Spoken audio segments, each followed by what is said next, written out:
సరే, దీన్ని కాస్త విడమర్చి చూద్దాం. మనమొకసారి నిత్య జీవితంలో జరిగే ఒక సాధారణ విషయాన్ని గమనిద్దాం. మనమొక గ్లాస్ స్క్రీన్ మీద చిన్న డిజిటల్ బటన్ నొక్కుతాం. వెంటనే ఎక్కడో ఉన్న ఒక భారీ ఇనుప లాకల్ తలుపు క్లాక్మని తెరుచుకుంటుంది. అవును, ఆ శబ్దం మనందరికి బాగా తెలిసిందే. అదే కదా? లేదా మన చేతిలో ఉన్న కారు తాళం బటన్ నొక్కగానే బరువైన కారు ఇంజిన్ ప్రాణం పోసుకుని ఒక్కసారిగా స్టార్ట్ అవుతుంది.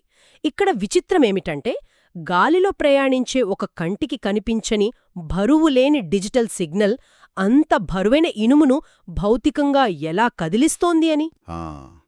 ఇక్కడే మనం రెండు వేరువేరు ప్రపంచాల గురించి మాట్లాడుకోవాలి. ఒకటి డిజిటల్ ప్రపంచం, రెండవది భౌతిక ప్రపంచం. రైట్. మీరు చెప్పిన డిజిటల్ సిగ్నల్ అనేది మెదడు ఇచ్చే ఆదేశం లాంటిది. దానికి ఆలోచించే శక్తి ఉంటుంది, కానీ భౌతికంగా ఒక వస్తువును కదిలించే కండరబలం ఉండదు కదా. ఖచ్చితంగా. తలుపు తెరవాలన్నా లేదా ఇంజిన్ తిప్పాలన్నా ఒక భౌతికమైన శక్తి, అంటే ఒక కండరం అవసరం. ఆ డిజిటల్ ఆదేశాన్ని స్వీకరించి తన భుజాలపై భారం వేసుకుని ఆ పనిని పూర్తి చేసే ఒక అదృశ్య వారధి ఉండి తీరాలి. సో, ఈరోజు మన లోతైన విశ్లేషణలో సరిగ్గా ఆ అదృశ్య వారధి గురించే మాట్లాడుకోబోతున్నాం. దీనికోసం మనం కొన్ని ప్రాథమిక నోట్స్, అలాగే చిత్రాలను పరిశీలిస్తున్నాం. ఇవి సాధారణంగా పోటీ పరీక్షలకు ప్రిపేర్ అయ్యేవారు చదివే టాపిక్స్. అవును, అవే. విద్యార్థులు ఇలాంటి టాపిక్స్ను పరీక్షల కోసం బట్టి పడుతుంటారు కదా. కానీ ఆ పుస్తకాల పేజీల్లో దాగి ఉన్న ఒక చిన్న పరికరం మన ఆధునిక ప్రపంచాన్ని తెర వెనుక ఉండి ఎలా నడిపిస్తుందో ఈరోజు మనం డీకోడ్ చేద్దాం. ఆ పరికరం పేరే సోలెనోయిడ్. ఖచ్చితంగా. ఒక పదాన్ని సైన్స్ పుస్తకాల్లో చదవడం వేరు, అది నిజ జీవితంలో చేసే అద్భుతాలను అర్థం చేసుకోవడం వేరు. నిజమే. అసలు ఈ సోలెనోయిడ్ అంటే ఏమిటో ఒకసారి చాలా సరళంగా చెప్పగలరా? తప్పకుండా. ఈ సోలెనాయిడ్ అనేది ప్రాథమికంగా చూస్తే ఒక విద్యుత్ అయస్కాంతం, అంటే ఎలక్ట్రోమాగ్నెట్. దీని ప్రధాన విధి ఏమిటంటే విద్యుత్ శక్తిని తీసుకుని యాంత్రిక శక్తిగా మార్చడం. అంటే electrical energy to mechanical energy అన్నమాట. అదే. అంటే కరెంట్ ఇవ్వగానే ఇది తన చుట్టూ ఒక నియంత్రిత అయస్కాంత క్షేత్రాన్ని సృష్టిస్తుంది. ఆ అయస్కాంత ఆకర్షణ శక్తితో వస్తువులను లాగడం లేదా నెట్టటం చేస్తుంది. ఓహో, అంటే మనం స్విచ్ వేస్తే అది లాగుతుంది, ఆపేస్తే వదిలేస్తుంది. అక్షరాలా అంతే. కరెంట్ ఆపేగానే ఆ శక్తి మాయమైపోతుంది. మనకు అవసరమైనప్పుడు మాత్రమే పనిచేసే ఒక కృత్రిమ కండరం లాంటిదిది. సరే, సోలినాయిడ్ అంటే ఏమిటో ఒక ప్రాథమిక అవగాహన వచ్చింది. కానీ భౌతికంగా ఇది ఎలా ఉంటుందో మన ముందున్న నోట్స్లో ఒక ఆసక్తికరమైన వివరణ ఉంది. ఏం రాశారు? బంధించిన సున్నితమైన హెలికల్ ఆకారంలో ఉన్న కాయిల్ అని రాశారు. చూడ్డానికి ఇది చిన్నపిల్లలు ఆడుకునే స్లింకీ స్ప్రింగ్ లాగా ఉంటుంది కదా. అవును, అచ్చం అలాగే ఉంటుంది. కాని నాకిక్కడొక సందేహం వస్తోంది. ఒక సాధారణ రాగి తీగను తీసుకుని దాన్ని ఒక స్ప్రింగ్ లాగా చుట్టేస్తే అది అమాంతం ఇంత శక్తివంతమైన కండరంగా ఎలా మారిపోతుంది? అంటే తీగ తీగలాగే ఉంటుంది కదా. ఇక్కడే ప్రకృతిలోనే ఒక అద్భుతమైన నియమం దాగి ఉంది. అదే విద్యుదయస్కాంతత్వం. ఇంగ్లీష్లో ఎలక్ట్రోమాగ్నెటిజం అంటారు. ఇక్కడ అత్యంత ఆసక్తికరమైన విషయమేమిటంటే, చెప్పండి.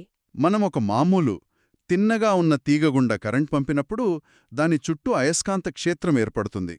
కాని అది చాలా బలహీనంగా ఉంటుంది. అయితే అదే తీగను వృత్తాకారంలో పదే పదే చుట్టి అప్పుడు అందులోంచి విద్యుత్ను ప్రవహింపజేస్తే ప్రతి వలయంలో, అంటే ప్రతి లూప్లో ఏర్పడే అయస్కాంత క్షేత్రం ఒకదానికొకటి తోడవుతుంది. ఓ, అంటే 1+1 లాగా ఆ శక్తి అంతా కలిసిపోయి ఆ స్ప్రింగ్ లోపల పెరుగుతుందన్నమాట. ఖచ్చితంగా. ఆ శక్తి అంతా కలిసిపోయి కాయిల్ లోపల కేంద్రీకృతమవుతుంది. దీనివల్ల ఆ స్ప్రింగ్ లాంటి కాయిల్కి ఒక చివర నార్త్ పోల్, మరో చివర సౌత్ పోల్ ఏర్పడతాయి. ఈ నోట్స్లోని చిత్రంలో చూపించినట్లుగా అన్నమాట. అంటే ఒక మామూలు తీగను చుట్టి దానికొక బ్యాటరీ కనెక్ట్ చేస్తే చాలు, అది ఒక పూర్తి స్థాయి అయస్కాంతం అయిపోతుంది. అవును, అంతే. నమ్మగలం.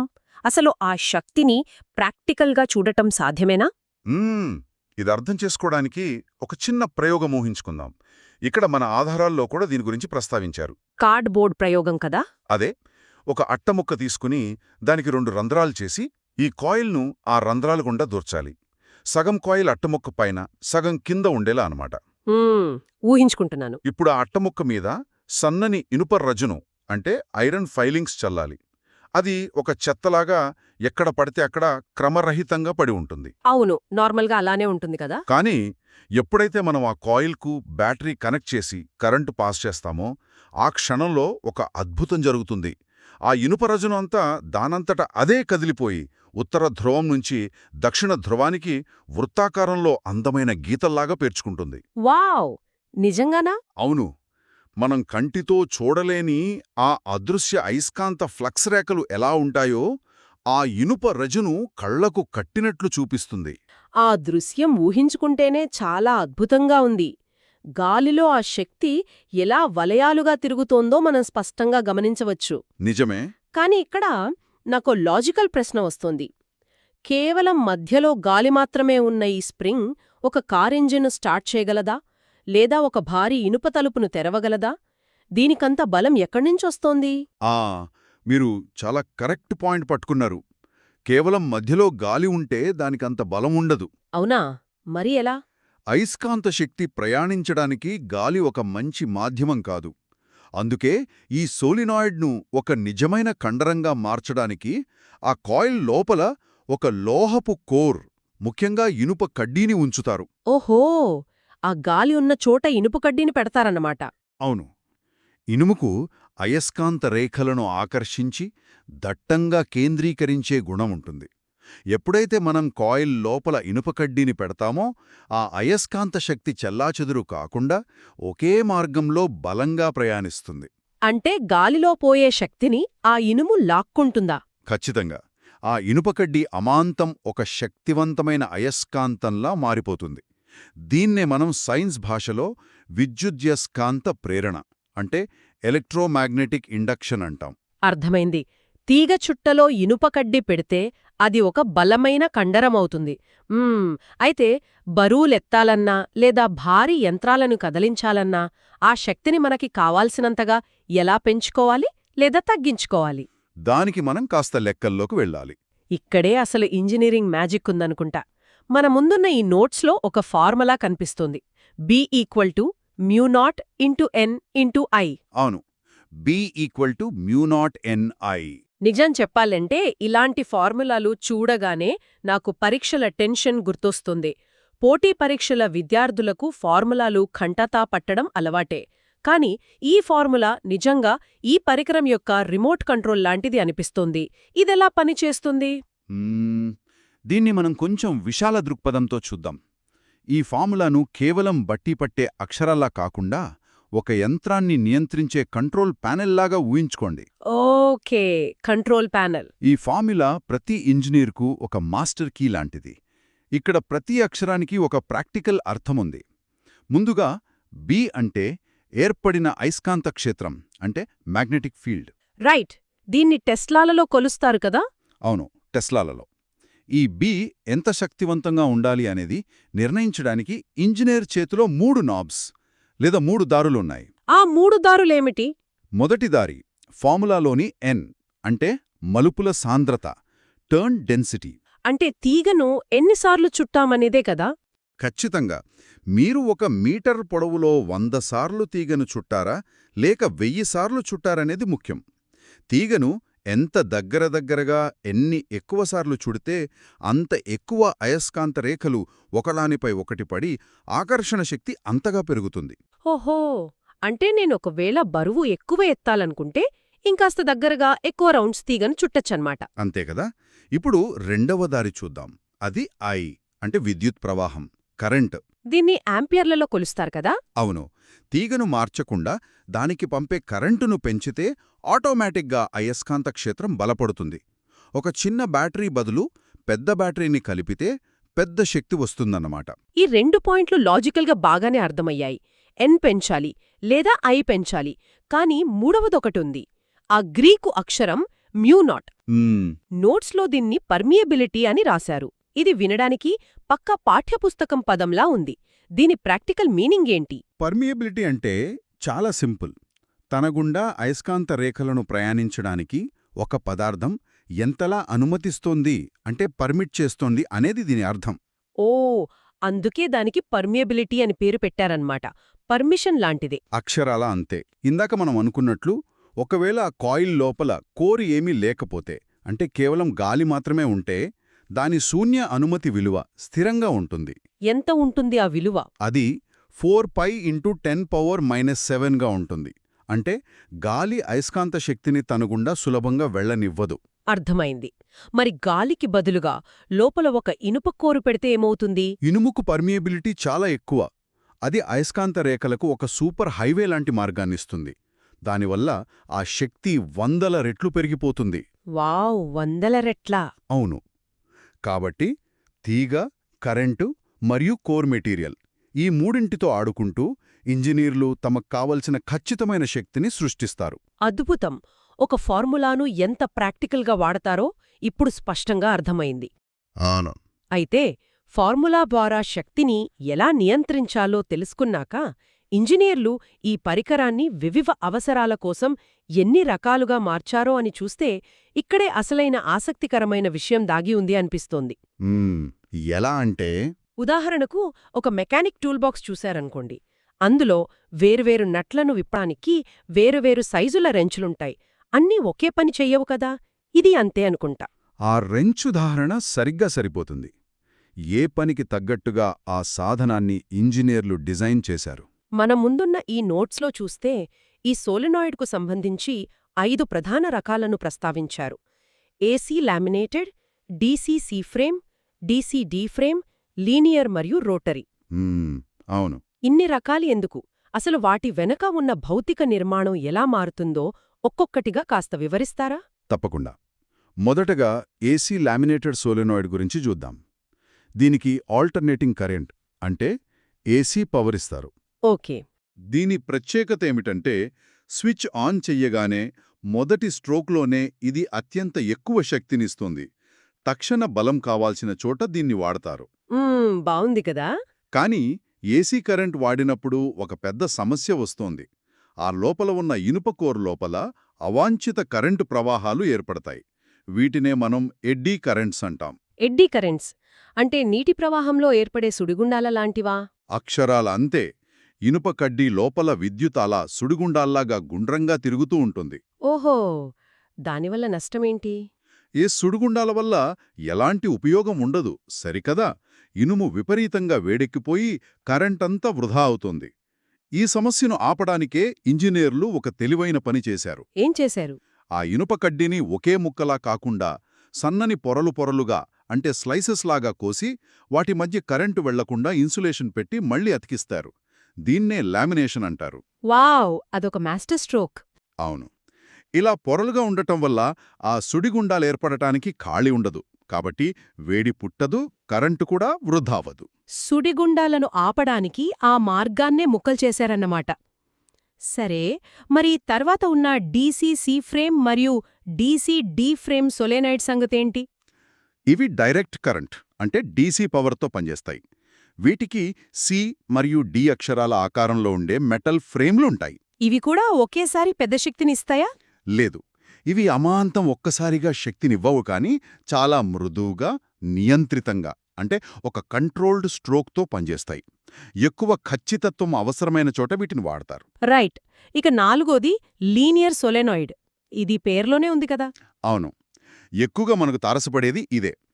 లీనియర్ అంటే సరళ రేఖ. దీనిలో ఒక ఇనుప కోర్ ముందుకు వెనక్కు ఒకే సరళ రేఖలో కదులుతుంది. కరెంట్ ఇచ్చినప్పుడు ఇది బలంగా ఒక వస్తువును ముందుకు నెట్టడం లేదా వెనక్కి లాగడం చేస్తుంది. అంటే మనం కరెంట్ ఇస్తే అది ముందుకు నెట్టగలదు, వెనక్కి లాగగలదు అన్నమాట. ఇక్కడిదాకా బాగానే ఉంది. కాని 5వది చివరిగా రోటరీ సోలెనాయిడ్ అనుంది. రోటరీ. రోటరీ అంటే గుండ్రంగా తిరిగే కదలిక కదా. అదెలా సాధ్యం? మనమిందాక మాట్లాడుకున్నట్లు అయస్కాంత క్షేత్రం కోర్ను సూటిగా లాగుతుంది తప్ప ఇలా గుండ్రంగా ఎలా తిప్పుతుంది? ఇక్కడే అసలైన మెకానికల్ మ్యాజిక్ ఉంది చూడండి. అయస్కాంత క్షేత్రం కోర్ను నేరుగా కిందికే లాగుతుంది. అందులో ఎలాంటి మార్పు లేదు. మరి తిరగడమెలా జరుగుతుంది? ఆ కోర్కు అతుక్కుని ఉన్న ప్లేట్ డిజైన్ విభిన్నంగా ఉంటుంది. ఆ ప్లేట్ లోపల ఏటవాలుగా ఉండే కొన్ని గాడులుంటాయి. స్లాంటెడ్ గ్రూవ్స్ అంటారు. ఆ గాడుళ్లలో బాల్ బేరింగ్స్ అమర్చుంటాయి. ఓహో, బాల్ బేరింగ్స్ వాడతారా? అవును. ఎప్పుడైతే అయస్కాంతం కోర్ను కిందకు లాగుతుందో ఆ ఏటవాలు గాడుల వల్ల ఆ బేరింగ్స్ పక్కకు జరగాల్సొస్తుంది. కిందకు లాగే ఆ సరళరేఖా శక్తిని ఈ మెకానికల్ గాడులు గుండ్రంగా తిరిగే శక్తిగా మారుస్తాయి. What a brilliant design! అంటే కిందకు లాగే ఫోర్స్తోనే బేరింగ్స్ ద్వారా రోటరీ మోషన్ క్రియేట్ చేస్తున్నారన్నమాట. ఖచ్చితంగా ఇలా విద్యుత్, అయస్కాంతం మరియు మెకానిక్స్ ఈ మూడు కలిసి ఒక పరికరాన్ని గుండ్రంగా తిప్పుతాయి. దీన్ని స్వయంచాలక లేదా ఆటోమేటిక్ నియంత్రణ ప్రక్రియల్లో ఎక్కువగా వాడతారు. నిజంగా ఆశ్చర్యంగా ఉంది. ఇన్ని రకాల డిజైన్లున్నాయని తెలుసుకున్న తర్వాత నాకొక సహజమైన ప్రశ్నొస్తోంది. ఇవన్నీ నా దైనందిన జీవితంలో ఎక్కడున్నాయి అని? ప్రాక్టికల్ ప్రపంచంలోకొస్తే ఎక్కడ కనిపిస్తాయివి? ఇది చాలా ముఖ్యమైన ప్రశ్న. ఎందుకంటే మనం వాడే ప్రతి ఎలక్ట్రానిక్ వస్తువుల్లో ఇవి దాగి ఉన్నాయి. మన ఆధారాల్లో ఇచ్చిన ఉపయోగాల జాబితాను చదువుతుంటేనే నాకు మతిపోతోంది. బైక్లు, కార్ల స్టార్టర్ మోటార్లు, గేమింగ్ మిషన్లు, స్కానర్లు, ప్రింటర్లు, ఫోటోగ్రాఫిక్ షట్టర్లు, అసలు మనం రోజూ వాడే ప్రతి వస్తువులోనే ఇది ఉందా అనిపిస్తోంది. అవును, ప్రతి చోట ఇది కండరంగా పనిచేస్తోంది. మీరు కారు తాళం తిప్పగానే లేదా ఆ స్టార్ట్ బటన్ నొక్కగానే బ్యాటరీ నుండి కరెంట్ ఒక పెద్ద లీనియర్ సోలెనాయిడ్కు వెళ్తుంది. ఓకే. వెంటనే ఆ సోలెనాయిడ్ తనలోని ఇనుప కోరును అత్యంత వేగంగా ముందుకు నెడుతుంది. ఆ కోరుకు చివర ఉన్న చిన్న పళ్ల చక్రం అంటే ఒక గేర్ వెళ్లి కారు ఇంజిన్కున్న పెద్ద చక్రానికి లాక్ అవుతుంది. ఓహో! అదే సమయంలో కరెంట్ ఇంజిన్ను తిప్పుతుంది. ఇంజిన్ స్టార్ట్ అవ్వగానే మీరు తాళం వదిలేస్తారు, కరెంట్ ఆగిపోతుంది. వెంటనే సోలినాయిడులో ఉన్న ఒక స్ప్రింగ్ ఆ పళ్ల చక్రాన్ని వెనక్కి లాగేసుకుంటుంది. ఆ క్షణంలో వచ్చే శబ్దమే మనకు వినిపించే ఆ క్లాక్ లేదా కిర్రర్. ఎంత అద్భుతమైన ప్రక్రియ! అంటే ఆ ఒక్క క్షణం పాటు రెండు చక్రాలను కలపడానికి ఈ సోలినాయిడ్ ఒక కండరపుష్టి ఉన్న పనివాడిలా బలంగా ముందుకు నెడుతోందన్నమాట. అక్షరాలా అంతే. మరి ఇందాక మనమనుకున్న ఆ భారీ ఇనుప తలుపుల లాక్ సిస్టమ్ సంగతేంటి? హై సెక్యూరిటీ తలుపుల వెనుక ఉండేది కూడా ఈ సోలేనాయిడ్ కండరమే. మీరు కరెక్ట్ పాస్వర్డ్ కొట్టగానే ఆ డిజిటల్ ఆదేశం ఒక ఎలక్ట్రానిక్ సర్క్యూట్ ద్వారా సోలేనాయిడ్కు చేరుతుంది. వెంటనే కాయిల్ లోపల అయస్కాంత క్షేత్రం ఏర్పడి తలుపును బంధించుంచిన ఒక మందపాటి ఇనుపగడియను ఒకేసారి లోపలికి లాక్కుంటుంది. తలుపు అన్లాక్ అవుతుంది. ఇది డిజిటల్ సిగ్నల్ను భౌతిక చర్యగా మార్చే ఖచ్చితమైన ఉదాహరణ గదా? అవును. అంటే భవన నిర్మాణ రంగంలో, ఇళ్ల సెక్యూరిటీలో కూడా ఇదొక వారధిలా పనిచేస్తోందన్నమాట. ఇక మన నోట్స్లో మరో పెద్ద పేరు కనిపించింది: ఎంఆర్ఐ మెషీన్లు. MRI machines. హాస్పిటల్స్లో వాడే అంత ఖరీదైన పెద్ద మెషీన్లో కూడా ఇదే ఉంటుందా? వాస్తవానికి ఒక ఎంఆర్ఐ మెషీన్ అనేది ప్రపంచంలోనే అత్యంత భారీ సోలెనాయిడ్స్లో ఒకటి అని చెప్పచ్చు. వేట్ నిజంగానా? అంత పెద్దదా? అవును. ఆ మిషన్ లోపల గొట్టంలాంటి నిర్మాణం ఉంటుంది కదా, అది ఒక బ్రహ్మాండమైన కాయిల్. మనిషిని ఆ కాయిల్ మధ్యలో అంటే కోర్ ఉండే స్థానంలో ఉంచుతారు. Oh my god! అంటే మనమే కోర్ అన్నమాట అక్కడ. ఒక రకంగా అంతే. దానికి సూపర్ కండక్టింగ్ విద్యుత్ను పంపినప్పుడు ఒక అత్యంత శక్తివంతమైన అయస్కాంత క్షేత్రం ఏర్పడుతుంది. ఆ క్షేత్రం మన శరీరంలోని నీటి అణువుల్లో ఉండే ప్రోటాన్లను ఒకే వరుసలో నిలబెట్టి మన శరీరం లోపల ఏం జరుగుతోందో కోయకుండానే 3D బొమ్మను తీసిస్తోంది. వావ్! ఇది నిజంగా నమ్మశక్యంగా లేదు.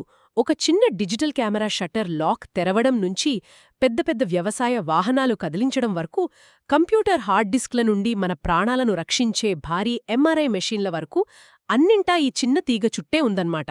అవును, అందుకే ఇది ఇంజనీరింగ్ అద్భుతమంటాం. సో ఇదంతా చూశాక మనకు అర్థమయ్యేదేమిటి? మన చుట్టూ ఉన్న ప్రపంచాన్ని గమనిస్తే మనం రోజూ వాడే ప్రతి ఎలక్ట్రానిక్ వస్తువు వెనక ఇంత సూక్ష్మమైన ఇంజనీరింగ్ దాగి ఉందని తెలుస్తోంది. ఖచ్చితంగా. ఒక సాధారణ రాగి తీగరు స్ప్రింగ్లా చుట్టడం అనే ఒక చిన్న ఆలోచన, విద్యుతైస్కాంతత్వం అనే ప్రకృతి సూత్రంతో చేతులు కలిపితే ఎంతటి అద్భుతాలు చేయగలదో ఈ సోలెనాయిడ్ నిరూపిస్తోంది కదా. ఫార్ములాల నియంత్రణలో మన ఆధునిక ప్రపంచాన్ని ఇది ఎలా నడుపుతోందో చాలా వివరంగా తెలుసుకున్నాం. ఇది కేవలం పోటీ పరీక్షల కోసం బట్టి పట్టాల్సిన అంశం కాదు. డిజిటల్ ఆలోచనలకు భౌతిక రూపమిచ్చే ఒక అద్భుతమైన కండరమిది. భవిష్యత్తులో మనం ఒక బటన్ నొక్కినప్పుడల్లా తెరవెనుక ఈ కండరం మనకోసం ఎంత కష్టపడుతోందో ఖచ్చితంగా గుర్తుకొస్తోంది. అవును, మీరు చెప్పింది 100% నిజం. అయితే ముగించే ముందు ఈ సోలెనాయిడ్స్ భవిష్యత్తు ఎలా ఉండబోతోందో వినేవారికి ఒక చిన్న ఆలోచన వదిలి వెళ్ళాలి అనుకుంటున్నాను. ఓ తప్పకుండా చెప్పండి. మనం ఇప్పుడు భారీ లాకర్లు, కార్ల ఇంజన్లు, కంటికి కనిపించే పరికరాల గురించి మాట్లాడుకున్నాం కదా. ఇమాజిన్, ఈ సోలెనాయిడ్ టెక్నాలజీని నానో టెక్నాలజీ సాయంతో అత్యంత సూక్ష్మ కణాలుగా, అంటే మైక్రోస్కోపిక్ లెవెల్లోకి మారిస్తే ఏమవుతుంది? సూక్ష్మ కణాలుగానా? అంటే చాలా చాలా చిన్నవిగా. అవును, భవిష్యత్తులో కంటికి కూడా కనిపించనంత చిన్న సూక్ష్మ సోలెనాయిడ్స్ను మన రక్తంలోకి ప్రవేశపెడతారేమో ఊహించండి.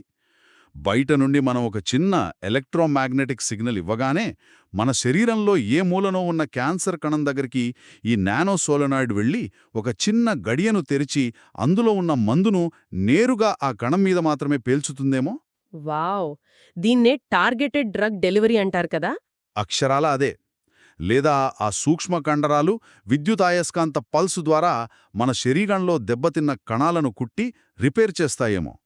ఆలోచించండి, ఒకప్పుడు కేవలం ఫ్యాక్టరీలకే పరిమితమైన ఈ టెక్నాలజీ రేపు మన ప్రాణాలను నిలబెట్టే స్థాయికి రాబోతోంది. నిజంగా అద్భుతమైన ఆలోచన ఇది. ఎక్కడో తలుపు తీసే ఒక భారీ ఇనుప పరికరం గురించి మనం ఈ విశ్లేషణ మొదలుపెట్టాం. ఇప్పుడు అదే టెక్నాలజీ రేపు మన రక్తనాళాల్లో ప్రవహించి ఒక అదృశ్య సిగ్నల్ ద్వారా మందులను విడుదల చేసి మన ప్రాణాలను కాపాడుతుందని ఊహించటం నిజంగా రోమాంచితంగా ఉంది. అవును, టెక్నాలజీ పవర్ అలాంటిది. పాత పుస్తకాల్లోని ఆ నోట్స్ వెనుక ఉన్న ఫార్ములాల నుండి భవిష్యత్ నానో మెడిసిన్ దాకా మన ప్రయాణం చాలా ఉత్కంఠభరితంగా సాగింది. మనం చూసే వస్తువుల వెనుక ఉన్న అసలైన ఇంజనీరింగ్ తెలుసుకోవడం ఎంత ఆసక్తికరంగా ఉంటుందో ఈ ప్రయాణం నిరూపించింది. నిజమే. సరే, ఈ అద్భుతమైన ఆలోచనతో ఈనాటి మన లోతైన విశ్లేషణను ముగిద్దాం. మరింత ఆసక్తికరమైన మరో అంశంతో మళ్ళీ కలుద్దాం.